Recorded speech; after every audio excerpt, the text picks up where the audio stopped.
Então, um pouco atrasada, eu sei, vocês podem me bater, vocês têm razão, têm direito de reclamar. Gente, meu cabelo tá virado aqui hoje, esses bob muito louco. Bom, o que que acontece? Eu tô devendo para vocês de gravar esse vídeo sobre o estudo de Romanos, o estudo 6 de Romanos. Por que que eu demorei? Porque é muito complexo e eu precisava de tempo. A minha casa estava cheia de visita, esse povo foi embora ontem e hoje eu fui para a igreja o dia inteiro. Então, é assim, não consegui um tempo com calma para poder gravar um vídeo tão explicativo como vai ser esse. Eu vou tentar fazer ele em menos de 1 hora, mas assim, e se faltar tempo, a gente prorroga para o estudo 7 de Romanos, tá? Por quê? O que que acontece? Como nós estudamos anteriormente, Paulo está falando aos romanos, ele está explicando a diferença. Ele falou sobre a graça, sobre a lei, né? E assim, eu acho que alguma coisa deve ter ficado pendente, porque agora ele vai falar bem sobre o judeu e o gentio. Quando a gente fala gentio, não é uma palavra pejorativa. Gentio é todo aquele que não é judeu, tá? Então, o que que acontece? Vamos explicar primeiro qual é o grande barato do judeu. Por que que existe o judeu? O que que é? Então, vamos lá. Lá no Velho Testamento, se você for olhar lá em Gênesis, né? Deus, a história de Abrão. Deus chamou um homem. Ah lá, tá até com chifre aqui. Deus chamou um homem, né? Que é Abrão, que morava em Ur dos Caldeus, era um homem riquíssimo. Ele era amigo, uma pessoa muito influente na política, tanto que o Código de Hammurabi era contemporâneo de Abraão, e o Código de Hammurabi é usado como base do Código Penal de vários países, inclusive do Brasil. Então, o que que acontece? Deus chamou Abrão e falou: sai da sua terra e vai para uma terra que eu te mostrarei. E ele pegou Sara, que era sua esposa, e Deus mandou ele largar a parentela dele. Ele levou o sobrinho, que era ele que criava o sobrinho, tá? Então foi um ato legal que ele fez. Então, nossa, que legal! Então, o dia que a gente for estudar o Gênesis, quando chegar nessa parte de Abraão, é muito legal isso, porque ele foi tentando fazer uma coisa boa, desobedeceu a Deus. Então, é aquilo que eu sempre falo, tem até um vídeo lá no canal do YouTube, que é meia promessa, meia bênção, meia promessa, né? Deus prometeu 3 coisas para ele, mas ele tinha que sair da parentela, no entanto, ele levou o sobrinho, que era Ló, e nós vamos, bom, ver isso depois.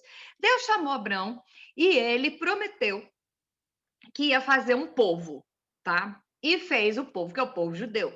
Abraão teve. Nem vou dar spoiler agora para vocês ficarem curiosos e assistir os outros vídeos, tá? Bom, então teve os filhos Ismael, Isaac.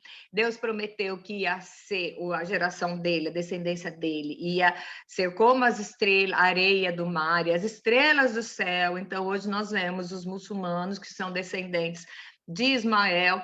E os judeus e cristãos são descendentes de Isaac, que Isaac era filho, os dois eram filhos de Abraão, e de Isaac, que era o filho da promessa. Nós vemos Israel, que é Jacó, que o nome foi mudado para Israel, então de Israel são os judeus, tá? Inclusive, temos o país que chama Israel, que é por causa do neto de Abraão, tá? Por quem tinha a promessa. O que que acontece? Deus fez promessas. E quando Deus faz uma promessa, Deus não muda de ideia. Então, tem um pacto aqui que foi feito, que está descrito lá em Gênesis, deixa eu ver exatamente aonde está. É o 15 de 12 a 18, que é o pacto, tá? Deus chamou Abraão, porque naquela época, quando eu quero fazer, suponhamos, eu quero fazer um pacto com a Dinaíra. Então, o que que é? Nós estamos lá naquela época, o que que faz? Pega os animais, corta metade, né? Então, pera, uma vaca, metade para cá, metade para lá. Uma pomba, metade para lá, metade para cá. Então, metade dos animais aqui e a outra metade ali. Eu e a Dinair passamos no meio de mão dada, isso quer dizer que nós temos um pacto. Isso, no caso, que era naquela época. Deus chama Abraão de madrugada e fala: eu vou fazer um pacto contigo. E fez, mandou Abraão cortar os animais, e na hora de passarem os dois, tá? O que que acontece? Deus falou: agora você fica aí, e passou uma chama de fogo, que quer dizer que Deus passou sozinho. Isso quer dizer o quê? Só Deus era responsável para cumprir ou quebrar esse pacto, tá? Então, é muito legal isso tem um valor assim muito forte para o povo judeu, que é nisso que eles se pegam. de que Deus não, ele coloca que nada que, como não foi Abraão que passou junto, ele estava livre da responsabilidade de quebrar esse pacto, era só Deus. Então, como Deus é um Deus de pacto, ele não quebra, então por isso que o judeu, ele é assim. Existe uma palavra que se usa que chama jactância. O que é jactância? É o que a gente fala hoje num português assim bem rápido, que é o se achar, né? O fulano está se achando. Isso é a jactância. Eu acho que eu sou superior às outras pessoas, tá? Então, por quê? Mas aí a gente ataca o judeu? Não, gente, porque eles têm a promessa, tá? E Deus cumpriu. Então, vamos ver. A quantidade de prêmio Nobel do mundo é da onde? Gente, de judeu, tá? Israel era um deserto, no entanto, tem uma tecnologia de irrigação que é de ponta. A fortuna, no pacto que Deus fez com Abraão, diz que eles iam ser prósperos. Então, a mais da metade da fortuna do mundo está na mão desses dois filhos de Abraão, que é Isaac e Ismael, tá? Alguém já viu algum judeu pobre? Não existe judeu pobre, porque Deus prometeu. Mas vamos ver, tá? Que Deus fez promessas para a terra, de povo. Aqui não está falando de salvação, não. Deus fez a promessa em relação à terra. Tanto que, quando os judeus mataram Jesus, Jesus era judeu, e quando veio o Messias e o judeu não reconheceu, o que acontece? Nós vemos lá para frente se levantar um cara chamado Hitler, que dizimou os judeus. Aí você vai falar, mas coitadinho dos netinhos dos judeus. Quem sou eu? É o que Paulo vai falar agora. Quem sou eu para questionar a justiça e a sabedoria de Deus, tá? Então, o que acontece? O Holocausto nada mais foi do que a consequência da crucificação de Jesus. Eles não reconheceram Jesus como Messias e estão esperando até hoje. Isso em termos, porque quando eu fiz teologia há 20 anos atrás, eu fiz uma matéria em que um professor, ele era judeu e dizia que mais de 80% dos judeus hoje em dia já são cristãos, tá?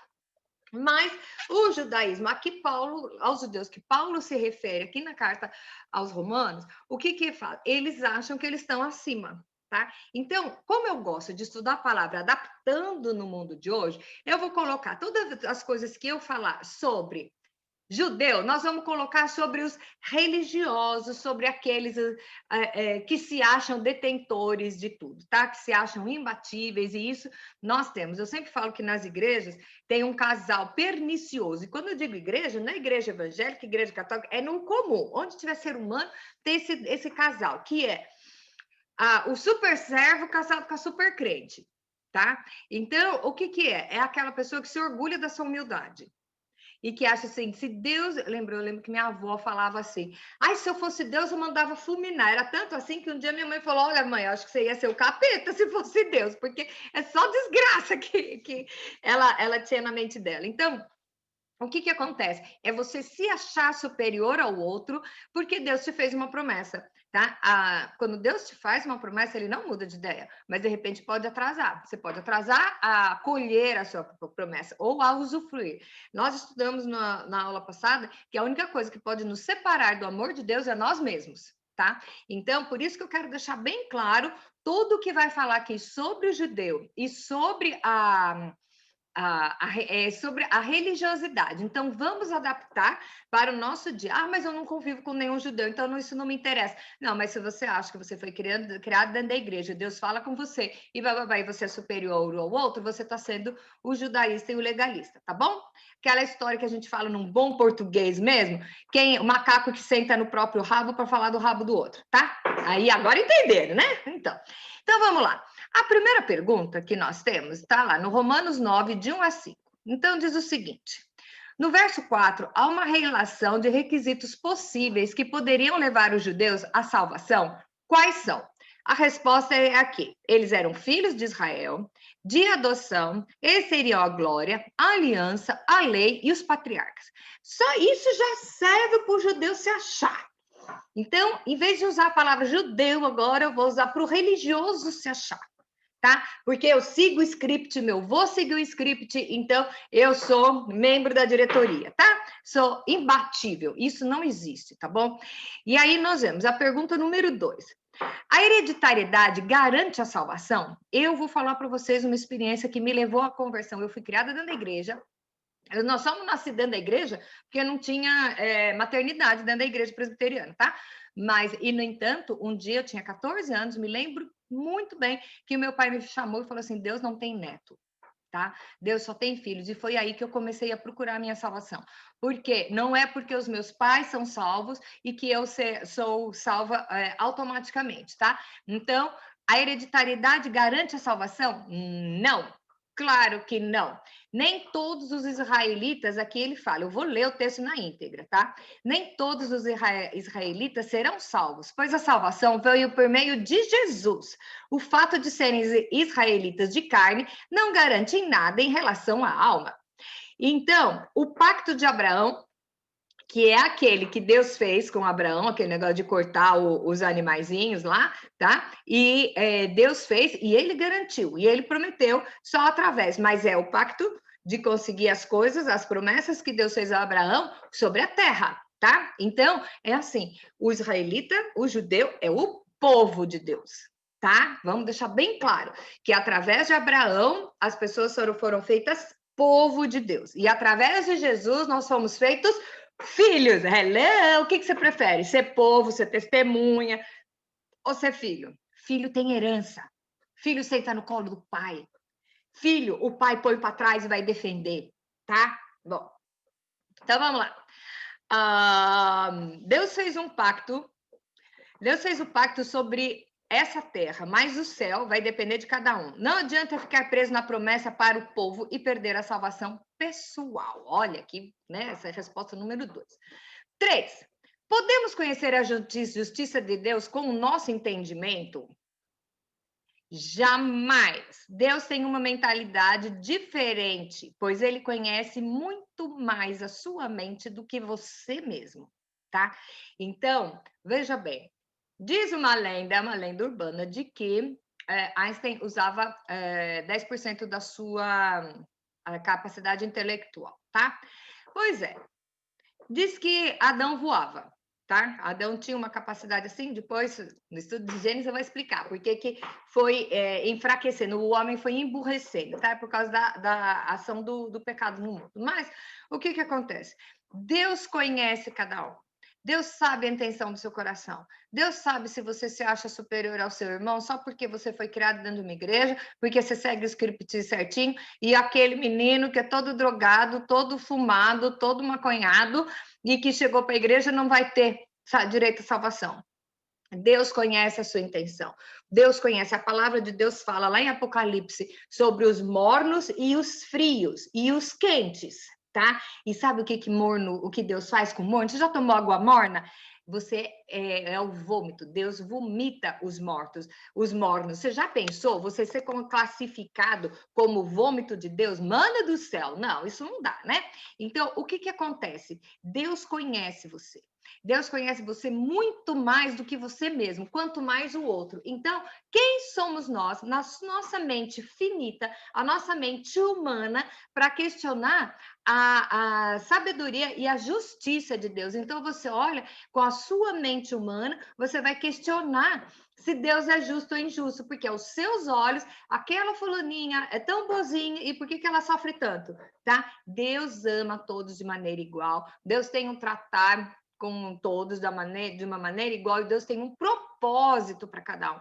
Então, não queira questionar a sabedoria de Deus, e esse estudo de hoje vai falar sobre isso, tá? De você querer questionar, racionalizar Deus, querer colocar Deus, diminuir Deus, encolher Deus dentro da sua capacidade intelectual. Isso é impossível, porque você é criatura e Deus é o Criador. Então, quem é o Criador, ou a criatura, para questionar a sabedoria do Criador? Hello! Isso também é jactância, tá? Isso é jactância, é eu me achar superior ao outro, tá? Então, vamos lá. 4. Qual é a nossa postura diante da soberania de Deus? Tá? Mesmo sem entender. Tá lá no 19 e 29, tá? A resposta do 4 diz o seguinte: nós devemos aceitar a soberania de Deus. Nós nunca vamos entender. Desista se você pensa que com a sua estrutura humana você vai entender a sabedoria de Deus. Esquece, não vai nunca. Ah, mas então a gente fala, né? Ah, quando eu chegar lá no céu vai ter um banquinho. Eu falei isso durante a minha adolescência inteira. Vai ter um banquinho que eu vou ficar sentada lá e perguntando tudo para Deus como é que é.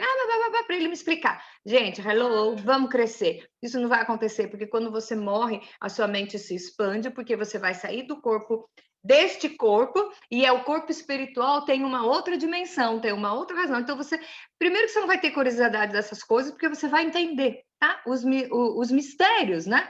Você vai entender. Então, qual é a nossa postura? Quando você não questione, aceite, porque Deus é soberano. E assim, só para quebrar um pouco o gelo, né? Frasezinhas de Facebook. Eu uso Facebook para dar risada e para trabalhar. Mas ultimamente eu tô usando mais para dar risada. Mas tem umas frasezinhas assim de efeito de vez em quando. Tava falando assim: não se espante se Deus tira umas pessoas da sua vida, porque ele escuta conversas que você não ouve. Tá? Então, quando você ora pedindo para Deus, me livra de todo mal, e começa a sumir umas pessoas da sua vida, sabe? Não vai desesperado correndo atrás. Às vezes Deus está fazendo a peneira, ele está te livrando, porque ele escuta conversas, ele lê pensamentos que você não, e ele te ama, tá? E ele está cuidando de você. Então, temos que ter cuidado sobre isso. Bom, pergunta número 5. Nos versos de Romanos 9, 30 a 33, fica claro qual é o requisito para a salvação, tá? Então, sem precisar olhar, a gente já sabe qual é o requisito para a salvação. Cristo Jesus. Cristo Jesus, tá? E o que seria a pedra de tropeço? A pedra de tropeço para o legalista é Jesus, tá? O que vai fazer o legalista tropeçar é porque ele não aceita Jesus, ele fica na lei. E Jesus veio para cumprir a lei e transformar o peso e o castigo da lei na graça, porque a lei não tem a graça. Nós já estudamos a graça. Se você está pegando o bonde agora, dá uma olhada, acho que 2 aulas anteriores que a gente explica o que é a graça, tá? Então vamos lá. Pergunta 6. Qual é o comportamento do israelita que o afasta da salvação? Aqui eu vou colocar aos legalistas. E aqui a resposta é a jactância. Tá? Então, nós já sabemos o que é a jactância. Porque o que é que vai fazer afastar o religioso da salvação? É ele ter uma certeza de que ele já é pré-salvo. Isso não existe. Isso é de acordo com a sua conduta, com a sua visão, com o seu comportamento. Então, jactância, você vai falar, só o judeu tem jactância? Hoje nós vemos o povo, então as beatas da igreja católica, as mulherzinhas lá das igrejas protestantes, deixa eu ver, todas as religiões aí, sempre tem alguém lá que se acha superior a tudo isso. O que acontece? Isso vai afastá-lo da salvação. Quando que você é alcançado pelo amor de Jesus e pela salvação? Quando você reconhece que precisa ser salvo. Você só reconhece que você precisa ser salvo quando você reconhece que você está perdido, tá? Então, enquanto você não reconhece que você necessita da salvação, você não vai ser salvo. Entendeu? Você não vai buscar. Então, uma pessoa que acha que está tudo bem, que está na zona de conforto, ele vai se afastando da salvação, certo? Então, a única coisa que pode afastar um israelita da salvação é a jactância, é ele achar que ele é imune porque ele é povo e ele é filho da promessa, blá, blá, blá, blá, blá. Tudo bem, mas ele é povo. E nós aqui estamos falando de filhos, ok? Então, vamos lá. Pergunta 7. Nos versos, né? Temos a 14 a 15, nós temos a fórmula para a salvação. Qual é? Vamos prestar atenção? Romanos 5, voltando um pouco lá, nós já vimos semana passada. Romanos 5, 14 e 15, eu vou ler porque a resposta já está aí, né?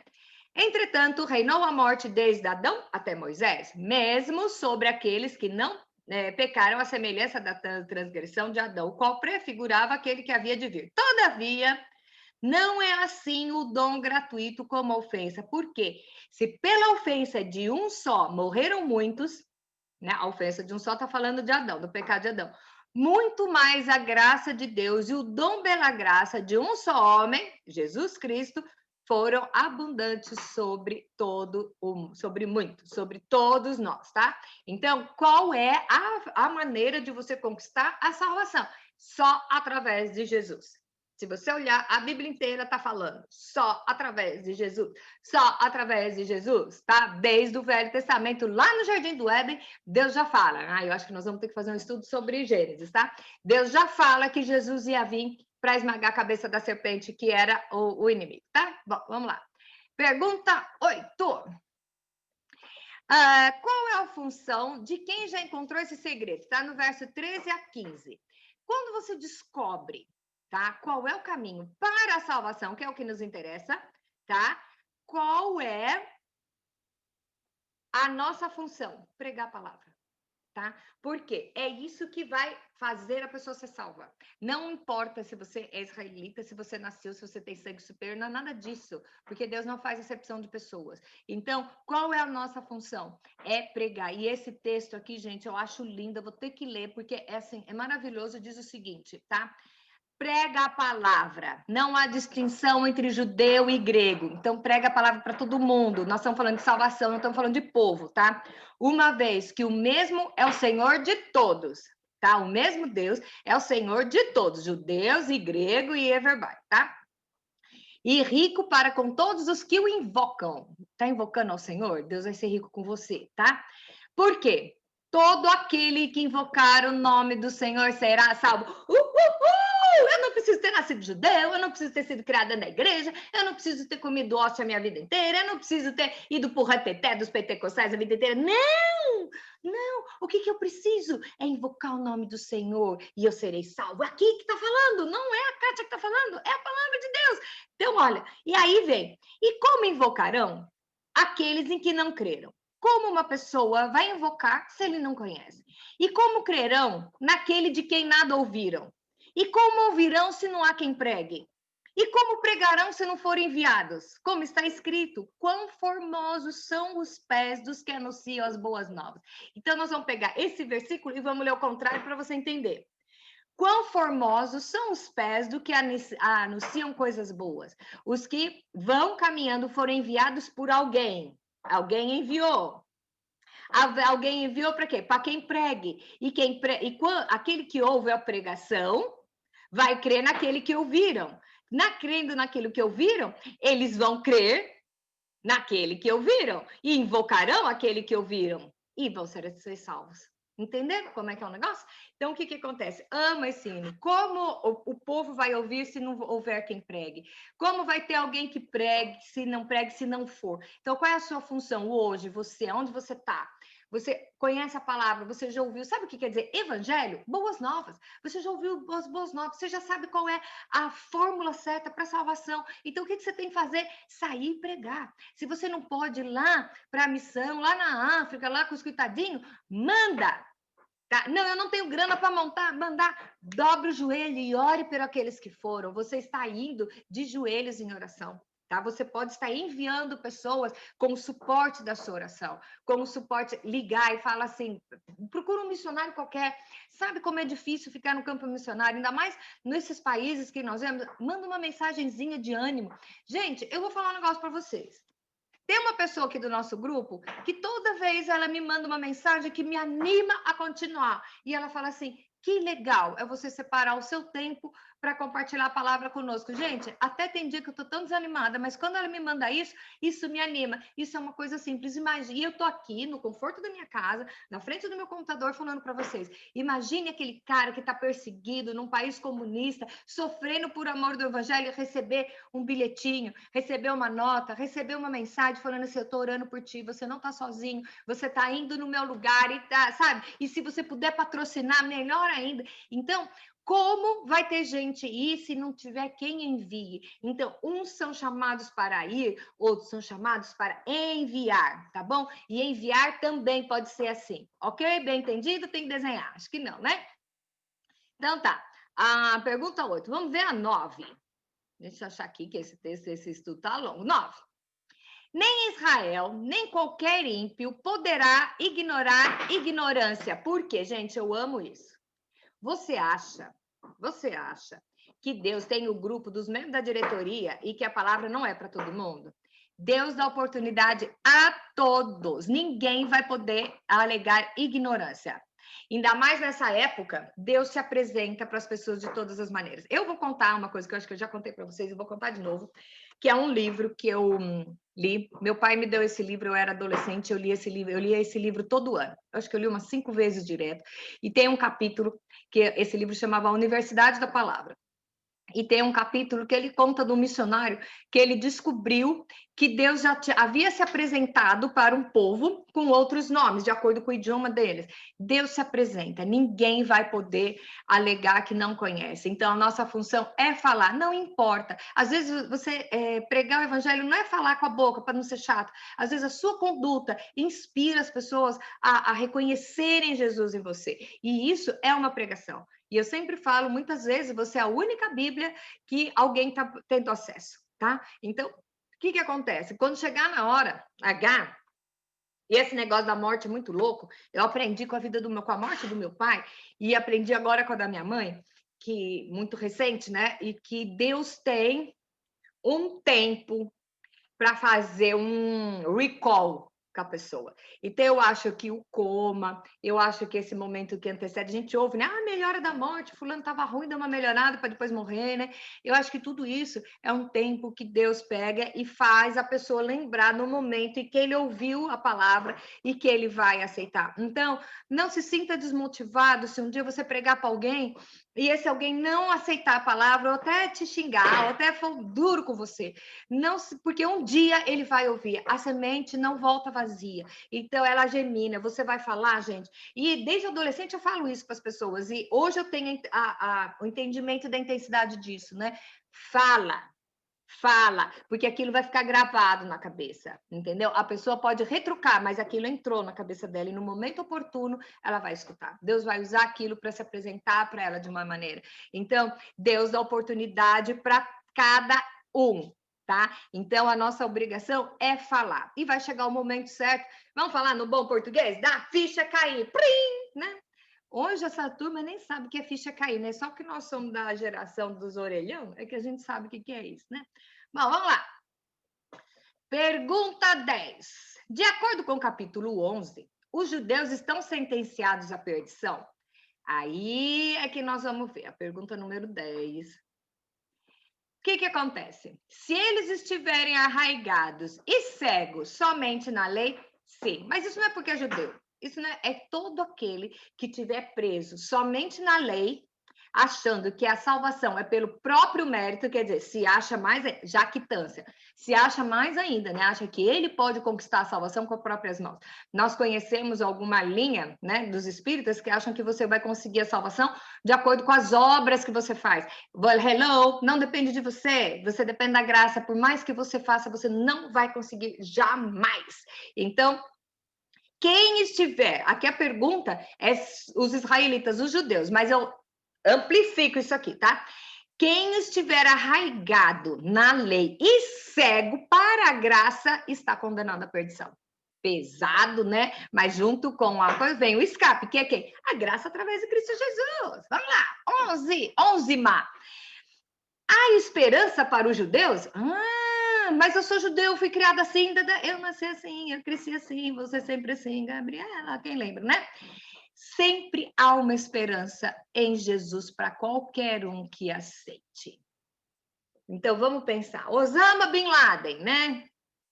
Se ele teve tempo de aceitar Jesus, acho difícil, mas Deus sabe todas as coisas. Pode ser que a gente tenha surpresa. Pode ser que nós tenhamos surpresa de ver muita gente lá que você não espera, porque Deus, é o que eu já falei, 1 minuto para Deus é como 1000 anos para Deus é como 1 minuto, você não sabe o tempo que Deus teve para levar um papo, e Deus não se alegra na morte do ímpio, tá? Então, ele vai prorrogar ao máximo para dar oportunidade para o cara deixar de ser ímpio, tá? Para o cara ser um cristão. Então, Jesus se apresenta. Então, a salvação para o judeu, a esperança que para o judeu ser transformado de povo para filho, sim, através de quê? De Jesus, tá? Então, vamos lá. Pergunta 12. Tem mais de 2 páginas aqui, por isso que... Não. De acordo. Aí nós já estamos no capítulo 11, tá? De acordo com 25 a 32, qual atributo de Deus salvará os judeus também? Então, em vez de falar judeus, eu vou falar os religiosos. Qual é o atributo de Deus, a característica de Deus que vai fazer salvar aqueles que são legalistas? É a misericórdia. Todo aquele que invocar o nome do Senhor Jesus, será salvo, tá? Porque Jesus é o único caminho. E a misericórdia de Deus passa por cima dos nossos delitos, passa por cima da lei. A misericórdia, tá? Que nos proporciona a graça de nos fazer chegar ao trono da graça, ok? Então é o seguinte: qual é o atributo de Deus, a característica de Deus que estende a salvação a todos nós? Misericórdia, tá? Misericórdia é o quê? É um amor com pena, com eu quero fazer alguma coisa para tirar a pessoa da salvação, da perdição. Não é somente uma pena, tá? É um amor atuante, não é um sentimento passivo, é um sentimento ativo, tá? Vamos lá. Última pergunta número 13. De acordo com o versículo 33 a 36, como Paulo descreve a mente de Deus? É muito legal você ler esse texto, porque a mente de Deus é maravilhosa, insondável e soberana, tá? Quem sou eu para questionar a mente do meu Criador, tá? Quem sou eu para questionar e para dizer Deus é injusto? Tá? Deus salvou fulano e tem uma parábola que Jesus fala, que é da colheita, e que eu vou tentar explicar assim, que um senhor, né, um patrão, chamou uns homens para um dia de trabalho. Vamos supor que o dia de trabalho era R$ 50, $50, 50 dinheiro aí, qualquer um, tá? E uns ele chamou para começar às 9 da manhã. Você quer trabalhar para ganhar 50? Quero. Ok. Você entrou, está trabalhando de 50. Ok. Aí chegou uma turma ao meio-dia. Você quer trabalhar ao meio-dia por 50? Entrou para trabalhar. Aí chegou uma turma às 3 horas da tarde. Você quer trabalhar por 30, por 50? Pode trabalhar. Os que trabalharam o dia inteiro acharam ruim, porque eles estão trabalhando o dia inteiro por 50. E chegou o pessoal que entrou para trabalhar às 3 e vou ganhar os 50. E eles se revoltaram. E Jesus fala que o patrão, o senhor, o patrão lá, chegou e falou assim: o acordo foi feito comigo e você aceitou. Porque você está questionando com ele. Então, eu digo para você, não adianta, é muita hipocrisia você levar uma vida totalmente santinha, bonitinha, e chegar no final, você se magoar com Deus, questionar a justiça de Deus, porque você vai para o mesmo lugar de um que se converteu no último minuto. Quem é você para questionar o Criador? Quem é você na fila do pão para questionar a mente de Deus? E eu encerro com esse versículo porque eu acho que é a cereja do bolo, porque dele e por ele e para ele, Deus, são todas as coisas. Você é criatura. Lógico que a gente estuda para poder entender, mas a palavra final, a batida do martelo, é do Senhor. E ele, muitas vezes, ele usa o julgamento dele, o peso dele, de uma forma diferente do que a nossa mente humana. É por quê? Porque ele conhece muito mais além, tá? Ele sabe o desejo do coração, ele sabe a intenção do coração da pessoa, ele sabe qual o contexto da vida da pessoa que levou ela a ter aquele comportamento. E ele dá uma oportunidade. Quem sou eu para dizer que aquele bandido, o maníaco do parque, sei lá, fala qualquer um aí, os Nardoni, né, que é uma coisa bem, né, Aristófanes, quem sou eu para falar se no último momento vai cair a ficha, vai se arrepender, vai invocar o nome do Senhor e vai ser salva? Quem sou eu para dizer que Deus não é justo? Então vamos lembrar dessa parábola, que o acordo que Deus fez com você pode ser diferente do acordo que ele está fazendo com o outro. Não cabe a você julgar, tá? Então, não cabe ao judeu. Ah, mas eu não sou judeu. Mas se você é um religioso, se você é um legalista, você está nesse pacote. Nesse pacote. Todos nós merecemos, precisamos, carecemos da misericórdia de Deus. Todos nós precisamos de Jesus para alcançar a salvação. Não é pelas suas obras, tá? A obra não salva. A obra é só consequência de um coração quebrantado. Então, se você faz, então é assim. A caridade não é amor. Existem umas Bíblias que usam, eu nem gosto dessa versão, porque substituem a palavra amor por caridade, não tem nada a ver. A caridade é uma consequência do amor, tá? Então, se você tem obras, é consequência da sua fé. Não a sua salvação tem que ser através de obras, senão ia ser muito fácil. Você achar que você conseguiu sozinho, você não consegue. É através de Jesus, através da cruz, que nós somos salvos. Então, eu acho que ficou bem explicado esse texto de Romanos, o nosso estudo 6. Nós já estamos acabando o estudo de Romanos, e se vocês quiserem, a gente ainda pode prolongar um pouquinho mais, pode pegar a carta aos Coríntios, que também tem uns rabos aí, que vai dar para encaixar, tá bom? Então, eu espero que vocês tenham aproveitado, e assim, não vamos nos esquecer, tá? Deus é soberano, porque dele e por ele e para ele são todas as coisas. Louvado seja o nome do Senhor. Amém!